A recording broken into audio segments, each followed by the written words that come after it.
Salve, Tricolor Paulista! Salve, salve, nação Drex aqui na Sonora, fim de jogo lá no Morumbis. Vitória importante, vitória gigante, né? Pelo que se desenhou o jogo, pelo que foi o cenário entre São Paulo e Atlético Paranaense, tá? Só antes disso a gente começar a mandar um chupa bem grande para esse timinho lá do Paraná. Tá? A camiseta aqui, a alusão aqui do Mundial 2005, que ganhamos a Libertadores em cima deles em 2005, então vai chorar na Série B, timinho lá do Paraná, tá? Grande vitória do São Paulo, lógico, vamos pontuar aqui e analisar primeiro, segundo tempo, vamos analisar com as notas aí os jogadores, mas, num geral, vitória importante. Né? O jogo que já estava praticamente se encaminhando aí para um empate amargo não pelo que o São Paulo criou, mas sim pelo volume de jogo. E uma coisa que a gente vai pontuar assim aqui nesse vídeo de jogo, que o São Paulo teve um bom volume, mas não soube aproveitar, não soube criar a oportunidade. São Paulo chegou tanto no primeiro tempo como no segundo tempo, ter aí quase 80% de posse de bola. Isso mostrou bem o quê? Que o São Paulo teve o controle, ok? Beleza. O Atlético Paranaense, em nenhum momento, a não ser agora no finalzinho do jogo, assustou o São Paulo.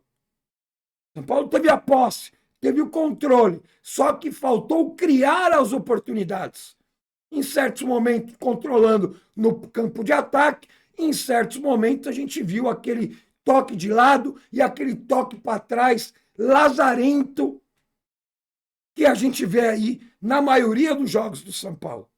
Até, às vezes, entendo que precisa haver isso daí para você rodar de um lado para o outro. Mas toda hora não dá. Toda hora é chato. Toda hora você coloca o time para trás. Não evolui. Às vezes, ok, mas toda hora, aí não dá, né? Porque é praticamente uma posse de bola que não agride, que não assusta, que não faz nada com o adversário. Mas, no geral, uma boa vitória do São Paulo, pelo volume de jogo apresentado, merecia a vitória. Não pelo que criou. São Paulo não teve, 200 chances criadas e não conseguiu aproveitar. Não, São Paulo teve pouquíssimas oportunidades. E as oportunidades que teve, mais uma vez, como foi no jogo contra o Bahia, na rodada passada, hoje, as oportunidades que teve, conseguiu converter em gol. São Paulo 2, Paranauê 1, vai chorar na Série B, timinho do Paraná, né? Mas vamos começar aqui, é lógico, falando primeiramente da escalação do Zubeldia. Vamos fazer aquela análise completa. Antes disso, dá aquela moral, likezão, inscrição e comente. Quero saber a sua opinião sobre o jogo de hoje. Pode deixar suas notas aí e também para avisar que no primeiro comentário fixado tem o link da loja Manto Tricolor. Dá aquela moralzona pro Drex, conheça a loja, né? Você pode acessar pelo link ou então acessar aí o QR Code que está na sua tela. Dá aquela moral, conheça a loja, pagamento facilitado no cartão, 6 vezes sem juros, no Pix, no boleto bancário, também dá para você levar a sua camiseta da loja Manto Tricolor para casa. Só peita da hora, produto de qualidade, reserva. Fechou? Dá aquela moral aí para quem puder mandar e também aquele valeu demais com aquele comentário super bacana, pode também ser membro do canal também, fica à vontade, seus comentários destacados aqui nas lives do canal, fechou? Bom, feito todo o merchan, o Beldia coloca a escalação com o Sabino para jogar de lateral esquerdo, sabendo que a gente tinha o Jamal Lewis, que é um lateral de ofício, mantido no banco.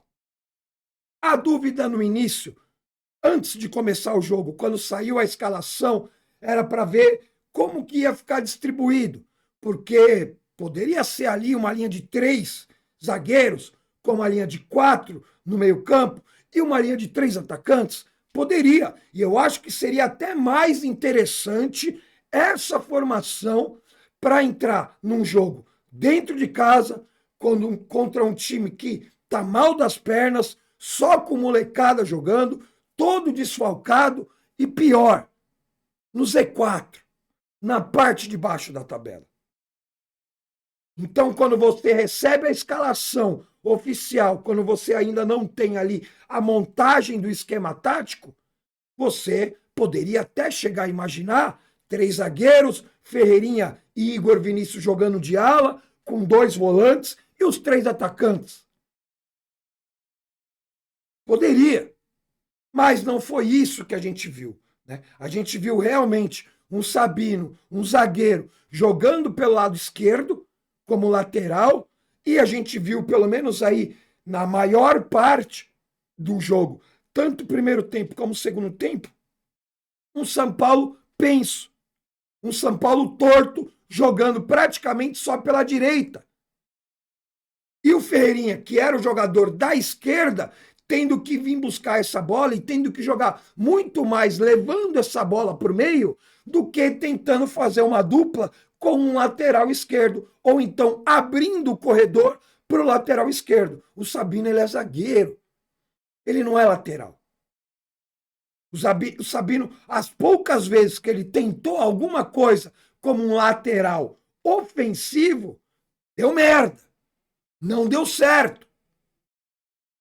Então, o São Paulo, muito penso, então, já no pré-jogo, que a gente estava comentando ali na live de pré-jogo, eu e o Teclas, a gente chegou a dar aquela criticada. A gente chegou a dar aquela cornetada, por quê? Só porque o Sabino jogou um pouco de lateral esquerdo contra o Bahia, ele já entrou como titular. E nem teria necessidade de, vamos dizer assim, o São Paulo jogar só pela direita para o Sabino ficar recompondo como um zagueiro pelo lado esquerdo com o São Paulo. Era o Paranauê do outro lado. Era um Paranauê totalmente sem moral. Não precisava ter esse tipo de preocupação. E outra, quebra uma sequência do Jamal Lewis, né, sendo aí um terceiro jogo na sequência para fazer a estreia dele até no Morumbi, para dar uma moral pro cara, velho, para dar confiança pro cara. Tanto que no final do segundo tempo, quando o Zubeldia ele coloca o Jamal no lugar do Alain, puxa o Sabino para a zaga. Aí sim, a gente fica com um lateral esquerdo pelo lado do campo. E troca o Caleri, que mais uma vez foi muito mal na partida. Coloca o André com mais vontade, querendo demonstrar jogo. O que acontece? A jogada que começa com o lançamento do Lisieiro, a jogada do segundo gol, já para explicar. Com a ultrapassagem do Jamal Lewis, fazendo a profundidade no ataque, jogando por meio da área, e sim, um atacante ali, aonde ele tem que estar, dentro da área, marcando presença, empurrando para dentro do gol, o segundo gol do São Paulo, né, com o André Silva. Então você percebeu que já poderia ter entrado com o Jamal desde o início, para fazer essa dupla ali com o Ferreirinha, ou com o Lucas, porque o Ferreirinha e o Lucas eles ficavam trocando de posicionamento pelos lados do campo.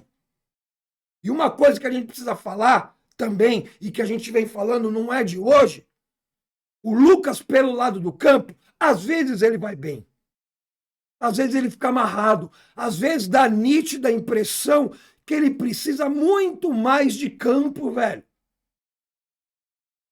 Aí não é nem reclamar do Luciano pelo meio, porque o Luciano fez até um bom segundo tempo. Um primeiro tempo horroroso do Luciano. Horroroso. No segundo tempo ele apareceu um pouco mais. Mas criticar e pontuar o esquema tático, o jeito que joga o São Paulo nesse 4-2-3-1. O Zubeldia analisando o jogo, ou analisando o adversário, estudando o adversário, ele precisa, às vezes, mudar o esquema, mudar o jeito do São Paulo jogar. Desse jeito que ele coloca o time em campo, ele, primeiro, ele engessa o esquema tático e ele limita alguns jogadores dentro de campo. O Lucas, ele não fez uma má partida, ele fez até uma boa partida, foi bem participativo e tal e tudo mais. Mas tem jogo que fica muito claro que o lado do campo para o Lucas é pouco. É pouco. Ele precisa de mais campo. Ele precisa ter mais liberdade. Ele não pode ficar responsável e ficar de babá de lateral, nem de direito e nem de esquerdo. É isso que o Zubeldia ele tem que observar, ele tem que fazer essa leitura de jogo e ele tem que mudar o planejamento, a tática dentro de campo, velho. Mas não é possível que ele é sempre daquele mesmo jeito. O esquema engessado, jogador engessado e acaba limitando e tirando a qualidade de muitos jogadores. Eu estou dando um exemplo do Lucas. Na coletiva passada, ele falou da entrega do Caleri, da entrega tática do Caleri dentro de campo. Zubeldia, você está destruindo o Caleri, velho. Ele pode até ser participativo dentro do jogo, mas na maioria das vezes o Caleri ele não está dentro da área, velho. Ele abre o campo. Taticamente ele abre o campo. Tem a entrada do Luciano mais próximo dentro da área. Tá? Mas quem tem que estar dentro da área é o Caleri, velho. Melhor ainda, os dois. Caleri e Luciano. E o Luciano, que foi o que acabou fazendo o primeiro gol, ele estava onde? Aonde estava o Luciano? Dentro da área. É lá que ele tem que estar, velho. Então, sabe, eu gosto do Zubeldia, eu não tenho problema nenhum de falar que eu acho que ele é um bom técnico, eu acho que talvez com um elenco um pouco mais qualificado, ele pode fazer esse time jogar mais. Pegando uma pré-temporada, trabalhando realmente e explicando o que ele quer e os jogadores entendendo, assimilando, pode funcionar. Mas do que eu consigo ver até aqui, do Zubeldia, falta um pouco mais de repertório, falta um pouco mais flexibilidade tática para o Zubeldia. E tem muitos pontos que eu critico demais o Zubeldia. Hoje é um deles. Por que Sabino de lateral esquerdo, sendo que a gente tem um lateral? E isso foi um chupa bem grande na cara do Zubeldia, porque quem participou e quem deu profundidade para a jogada no segundo gol do São Paulo foi o Jamal, que foi sacado pelo Zubeldia, que foi trocado por um zagueiro que pouco passou do meio campo. É um zagueiro, não é um lateral, não tem um mínimo de cacuete ofensivo, o Sabino. Não que ele fez uma má partida. Mas a entrada do Sabino deixa o São Paulo penso. Deixa o São Paulo torto e mata. Tira totalmente o jogo do lado esquerdo, que é um dos fortes do São Paulo, que é o Ferreira. Para Ferreira funcionar ofensivamente, para Lucas funcionar ofensivamente, precisa ter laterais, porque são dois jogadores que não são de profundidade, são dois jogadores que vão para o meio, que abrem o corredor. Precisa ter o lateral para acionar essa profundidade, para chamar a marcação, para dar liberdade exatamente nesse movimento, tanto do Lucas como do Ferreirinha, para o meio. Precisa ter o lateral do corredor. E você jogando com o Sabino, você mata o lado esquerdo do São Paulo. E olha que ele até conseguiu jogar um pouco, mas com uma marcação mais firme, mais pesada em cima dele. Por quê? Porque não tinha um lateral para chamar a marcação, para puxar a marcação, para aliviar um pouco a barra do Ferreirinha. Então é isso que a gente critica no Zubeldia. Essa falta de flexibilidade, esse engessamento, nem sei se existe essa palavra, do esquema tático do São Paulo. E do jeito que ele entrou com o time, deixou o time penso, é a mesma coisa, imaginando o cenário. Entrar com o Sabino hoje pelo lado esquerdo foi a mesma coisa que entrar com o Rafinha pelo lado direito. O Rafinha ele não tem profundidade, o Rafinha ele não joga no corredor e ele não passa no meio campo. Isso do lado direito ele já entendeu. Mesmo o Igor Vinícius não sendo nenhum craque, ele tenta fazer isso. Ele dá profundidade, ele abre o corredor. Ele trabalha no corredor que o Lucas dá para ele. Pelo lado esquerdo, faltou muito disso aí, tá? Então, quer dizer, fazendo uma análise do esquema tático do São Paulo, pelo menos o que ele botou em campo e que fez o São Paulo jogar, não deu certo no primeiro tempo. Não deu certo. A gente teve a saída do Luiz Gustavo, ainda no primeiro tempo. O Lisiero entrou muito mal. O Lisiero entrou muito mal, não conseguiu jogar com o Marcos Antônio ali, o Marcos Antônio um pouco mais à frente, o Lisiero tentando fazer o São Paulo, essa saída de bola do São Paulo, e não conseguiu no primeiro tempo. Quando volta para o segundo tempo, volta diferente. Volta com o mesmo time, mas volta diferente. Parece que ele conseguiu acertar Marcos Antônio e o Lisiero, e o São Paulo conseguiu jogar. Conseguiu marcar o gol logo no início, criou até algumas outras oportunidades, né? Teve uma com o Caleri, teve uma com o Luciano também, de cabeça, mais uma vez. Então, no segundo tempo que ele acertou. Mas deu para perceber também como faz falta essa saída de bola do Luiz Gustavo. A gente sabe que para essa função a gente vai ter o Alisson. E o Alisson até acabou entrando, é lógico. Não tem nem como falar nada do Alisson, até porque ele está totalmente fora de ritmo. O cara ficou muito tempo parado. Ele hoje entrou mais para dar aquela quebrada no gelo, para dar uma movimentada, para sentir como que ele está voltando de lesão. Não dá nem para contar com ele praticamente. Ele vai ter um tempo maior, porque agora vai ter a data FIFA. São Paulo volta só, se não me engano, no dia 20. Hoje é dia 9. Bastante tempo para o São Paulo trabalhar. Mas um segundo tempo onde só na conversa já deu para ver uma postura diferente dentro de campo, principalmente do meio-campo. Um Luciano que foi mais efetivo, aparecendo mais dentro da área. Eu acho que o posicionamento do Caleri, mais uma vez, errado, toda hora saindo pelos lados do campo para tentar buscar e movimentar e abrir espaço para Luciano que vem, para a chegada do Lucas, para a chegada do Ferreira. Mas o Caleri, o mais importante dele é ele dentro da área. E o Caleri faz falta. O Caleri está fazendo falta. Mas por quê? É por causa do esquema tático?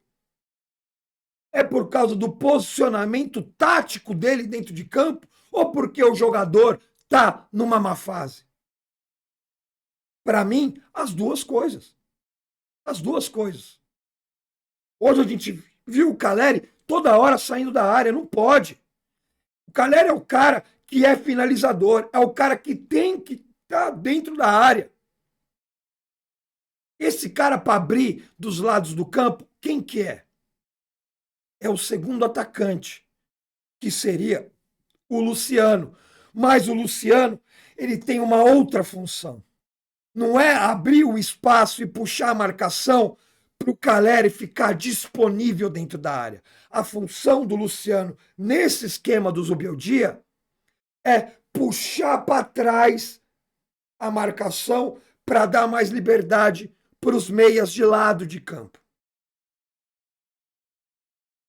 Ele teria que se aproximar mais, ele teria que trabalhar junto quando cai para a direita, junto com o Lucas, quando cai para a esquerda, junto com o Ferreira. E a gente não vê esse trabalho, Ferreira e Lucas, Ferreira e Luciano e o Lucas. A gente não vê esse trabalho, a gente não vê essa aproximação. Talvez seja isso que o Zubeldia quer, mas até agora a gente não conseguiu ver esse trabalho em conjunto desse meio-campo do São Paulo. E é uma coisa que precisa ser corrigida. Talvez uma coisa que precisa ser mais treinada. Mas tirando todos esses pontos dessa análise tática e desse planejamento estratégico do Zubeldia com os jogadores, o mais importante sempre vai ser, jogando bem ou jogando mal, é a vitória. E hoje o São Paulo conseguiu uma vitória que, no apagar das luzes ali com o Jamal Lewis e com o André Silva, conseguiu dar vitória para o São Paulo. 2-1 em cima do pequeno time do Paraná, tá? Vamos dar as notas, então, rapidinho aí para a gente finalizar. Rafael, no gol, não vi nenhum problema. Ah, detalhe, hein? No gol do time do Paranauê, olha o replay de novo. Olha o replay de novo. O posicionamento do Caleri. No primeiro pau era a marcação do Caleri. Ele está atrás do cara que cabeceou, mas muito longe. Posicionamento errado do Caleri na parte defensiva. E eu não admito gol de bola parada, porque esses caras treinam isso. Esses caras treinam posicionamento defensivo para bola parada de falta e de escanteio. É treinado. É treinado isso. Então não se pode tomar gol de bola parada, velho. Não pode. E um posicionamento errado do Caleri acabou ocasionando o gol do time do Paranaense, tá? Então, Rafael, não vejo nenhuma culpa e ainda fez até algumas defesas importantes ali das poucas vezes que o time do Atlético chegou no ataque do São Paulo, tá? Uma nota 6,5 para o Rafael. Hoje, o Igor Vinícius poderia ter sido mais, ele foi até que bem participativo, mas errou muito também. A gente sabe, né? Não é nenhum craque da bola. Uma nota 5 aí para o Igor Vinícius. O Antressoldi foi bem, não comprometeu, sempre jogando arroz com feijão. Nota 5,5 para o Juan. O Alan Franco vai ficar com uma nota 6,5, tá? Sabino, de lateral esquerdo, defensivamente ele foi bem, né? Não deixou o Atlético se crescer por aquele lado, mas ofensivamente, que também é uma das funções do lateral, ele não fez, né? Então vai ficar com a nota 5 aí o Sabino, tá? Marcos Antônio também, a um primeiro tempo não tão bom, um segundo tempo, até o momento que ele ficou em campo, ele foi bem, conseguiu encaixar ali o posicionamento junto com o Luciano, com o Lisiero, tá? Nota 5. O Luiz Gustavo foi só uma pancada, né? Foi uma paulistinha que ele acabou tomando ali, nada que preocupa, né? Vai ficar sem nota, lógico, jogou pouco o Luiz Gustavo. O Lisiero, que no primeiro tempo muito mal, no segundo tempo melhorou e deu o lançamento para o Jamal, dá o passe de cabeça para o segundo gol do São Paulo, né? Foi bem participativo no segundo tempo, vai ficar com uma nota 5,5 o Lisiero. Tá? O Lucas, desde o primeiro tempo e o segundo tempo, sempre chamando o jogo, sempre participando bastante. E hoje faltou campo para o Lucas desenvolver todo aí o seu futebol. Vai ficar com uma nota 7 para mim, o Lucas, tá? O Ferreirinha, uma nota 5,5. Faltou um companheiro ali para ele de lateral, para fazer o corredor, para tentar construir algum tipo de jogada por ali, 5,5 para o Ferreirinha. Luciano fez o gol e teve até uma outra jogada de cabeça que a bola passou bem perto. Aonde deveria estar Caleri, estava Luciano. Fez o gol, nota 8, um primeiro tempo bem abaixo. um segundo tempo que ele acabou fazendo um jogo melhor, tá? O Caleri hoje, mais um jogo muito mal, teve ali uma oportunidade, duas, para falar bem a verdade, uma de cabeça e uma que ele estava atrás da zaga, acabou entrando de carrinho ali um pouco atrasado, né? Talvez num momento melhor do Caleri, ele poderia até ter feito aquele gol ali, porque praticamente estava até sem goleiro, porque o goleiro tinha saído e anochou nada. Nota 4 para o Caleri, tá? O André Silva, que entrou no lugar do Caleri, fez o gol, só fez isso no jogo, fez o gol, tá ótimo. Pelo tempo que ele ficou em campo e ainda fez o gol, nota 8 para o André. O Rato entrou, teve algumas oportunidades de bola parada, escanteio e tudo mais, não adicionou nada no campo de jogo, o tempo que ficou vai ficar sem nota. O Lisieiro, já dei a nota para o Lisieiro, já, né? Nota 6, eu acho que se não me engano, para o Lisieiro. E o Alisson, que entrou aí para dar a quebrada de gelo, sem nota, mas é bom demais ver o Alisson em campo. E o Jamal, né? Jamal Lewis, a assistência dele no primeiro jogo com a camisa do São Paulo, dentro do Morumbi, já deu uma assistência, já vale, hein? Uma nota 6 aí pela entrega, pela assistência, por salvar e também calar a boca do Zubeldia, que não entrou com ele, que sacou ele. E depois, no finalzinho, colocou o Jamal Lewis, que acabou dando assistência. Zubeldia, pela entrada, pela escalação, uma nota 4, pela conversa que deve ter tido na hora do intervalo, e o time que voltou um pouco melhor posicionado, pelo menos ali no meio campo. Primeiro tempo, 4 pela escalação. Segundo tempo, pela organizada no time, 6,5. Uma média 5, aí 5, 5,5 para o Zubeldia, tá? Deixa aí a sua análise, suas notas. Eu falei que ia, né, esmiuçar todo esse jogo do São Paulo. Importante, 2 vitórias seguidas, mais de, acho que 70 dias, né, que o São Paulo não conseguia encaixar 2 vitórias seguidas. A gente tá ali, brigando na parte de cima do campeonato, esperando alguém tropeçar. Vamos ver se acontece daqui para o final do Campeonato Brasileiro. Fechou? Então é isso. Tamo junto. É nóis.